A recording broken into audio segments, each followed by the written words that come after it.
Will Sancho make his Chelsea debut as they aim to put Palace in the past and beat Bournemouth?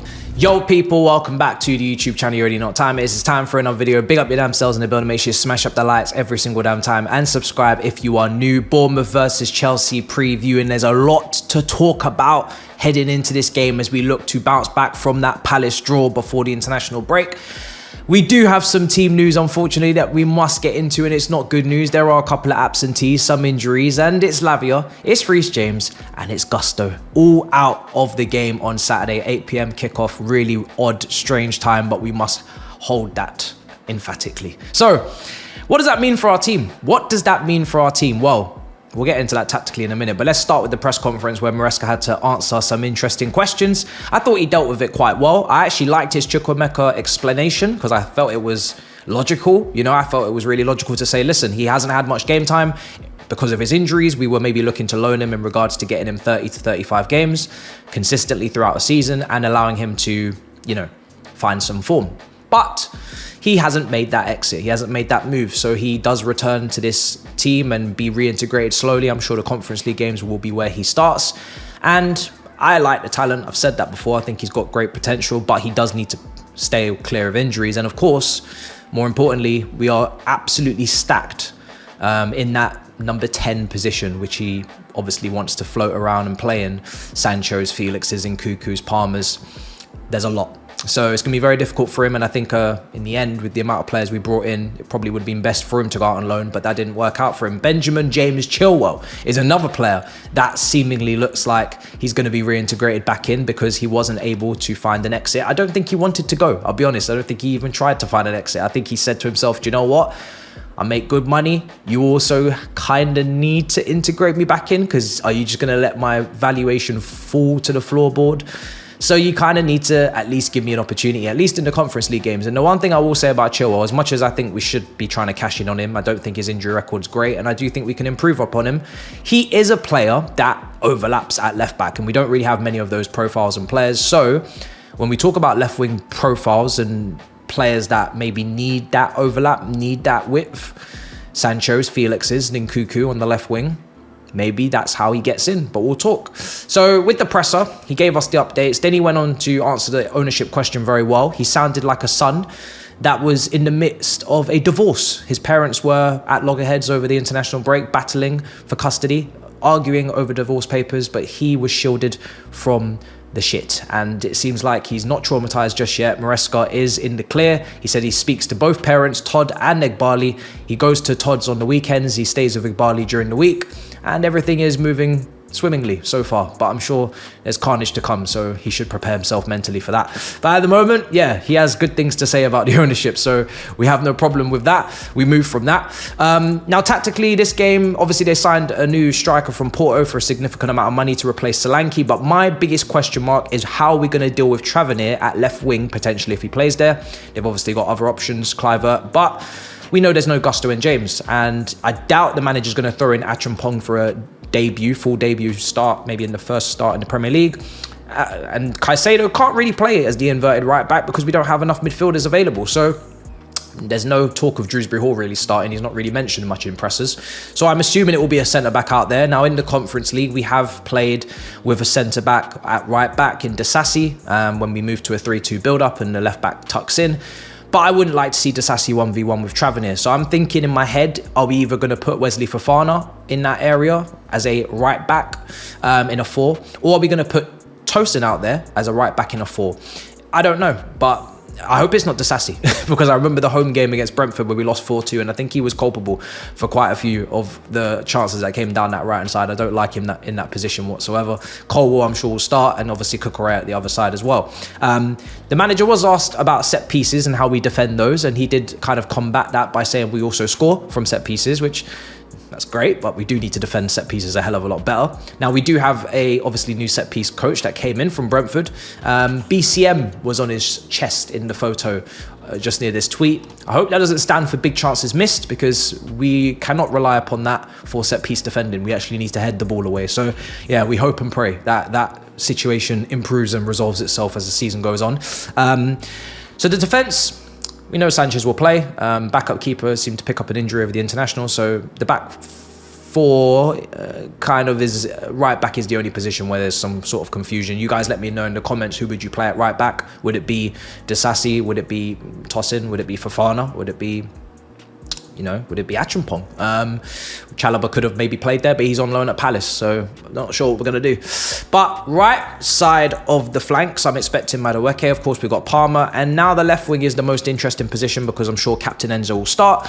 Will it be Neto? Will it be Felix? Or will it be Sancho? Now, the manager, when he spoke about Sancho, and he has spoken about Sancho quite a bit in regards to obviously him training really well. He's doing everything that is expected of him.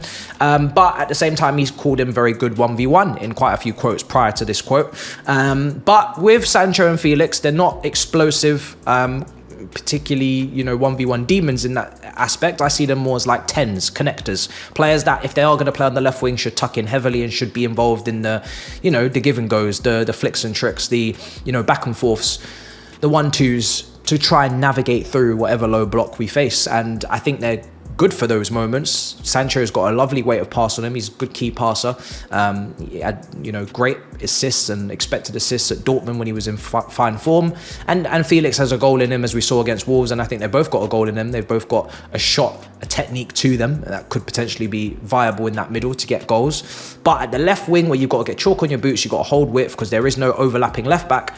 That feels like a Neto role, and it's not the most glamorous, it's not the most fun. You might not see him sometimes in games because we heavily go down to the right with Palmer and Madueke, but it's a role that I think has to be done because otherwise, if we have no width, then things get congested. So you guys let me know, do you think Felix and Sancho can play as those touchline wingers? I personally would prefer them more central, in central areas, if that's off the left or in the 10, but you guys let me know how we're going to navigate through that. And does that leave the door open for Ben Chilwell to get that game time, get that opportunity by going down that left-hand side?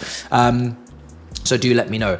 Now for me, like I said, I think Neto will start, but as the season goes on, we'll see. Hopefully Sancho can get his debut. He's got a point to prove. Manchester United fans will be watching, I'm sure, with keen eyes to see if this player can rejuvenate his career and get it back on track. And he's got people doubting whether he can play in the Premier League in general, JADON Sancho. So I think he'll play off the bench. I think he'll come on. And I think much like at times Liverpool last season, where maybe in the first half they were a little bit ropey, but then in the second half they killed teams, we've got options off the bench that if they play to their level, they could cause a lot of problems and should impact games, whether it's Sancho, whether it's Felix, whether it's Neto. Nkunku is another player I haven't really mentioned, but probably will be on the bench for this game.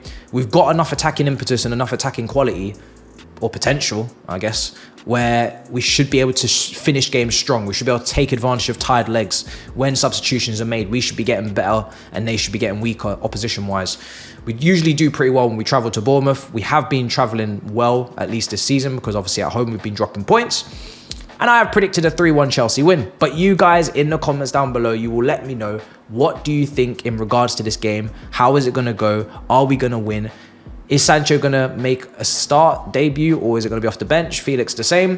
Nkunku, like I said, there's a lot of options. And he did mention Enzo Fernandez as well in regards to his position and not really knowing as of yet how he maybe is going to plan to use him. We want him in a deep line playmaker position. We also know that, he's been sometimes used in half spaces. Enzo Fernandez, for me, is someone that can play really great long-range passes from deep, has great vision, sometimes fantastic weight of pass, but defensively, there are questions because obviously he doesn't have that Nemanja Matic mould. And the reason why I bring him up is because when we won a title with a similar deep line playmaker, only vastly better in Cesc Fabregas, he had Nemanja Matic next to him and he had that power, that strength, that aerial prowess, that physicality, that long limb, to stretch and make those slide tackles and those interceptions. And he doesn't have that Enzo Fernandez with Caicedo. So it's a different dynamic as it was with Fabregas and Matic. And I think if we did have a Matic or a Rodri next to an Enzo, the balance in the double pivot would be fantastic. I think that would be the perfect balance. Or dare I say it, maybe even Declan Rice. But we don't. So it's a little bit different. It's a different yin and yang between him and Caicedo, and that means Enzo does need to put more of a foot in. And he can make a tackle, he can make an interception. His statistics were much better in the previous game, I think. But that is usually in close quarters, but we don't want the game to get opened up too much, because if he's trying to cover large spaces like Jorginho maybe used to when he was here, it does become problematic and difficult for him to deal with. So yeah, the manager's midfield battle goes on, how he will rectify and trying to resolve that. Maybe Renato one day will start from the off in midfield and we'll just play him in there, because he looked pretty press resistant and aware when I watched him tucking in. But that will be very interesting. To end, obviously Jackson has signed a new deal. He said some lovely comments about signing a new contract, but also wanting to win trophies and aiming to win trophies and to obviously, you know, kick the club on and put them back where they was once before. And I love to hear those words from Jackson, because it's very important that we emphasize that winning trophies is the only metric that we should really be aiming for and, you know, striving for here. We're not here in the business of profit. We're not here in the business of, you know, spreadsheets and, you know, margins and all this nonsense. We're in the business of lifting shit and dashing it in you know, in the faces of others and celebrating confetti, you know, tour buses, parades. This is what we need to get back to. I think we've become foreign to this idea of, you know, celebrating shit at the end of the season, but we should certainly get comfortable with that once again and start doing it. So hopefully he backs up that chat and he does become a player that helps us lift many trophies.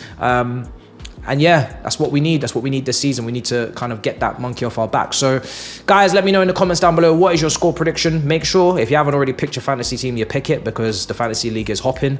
And also, smash up the likes, make sure you subscribe. And I'll see you guys next time. In a bit, people.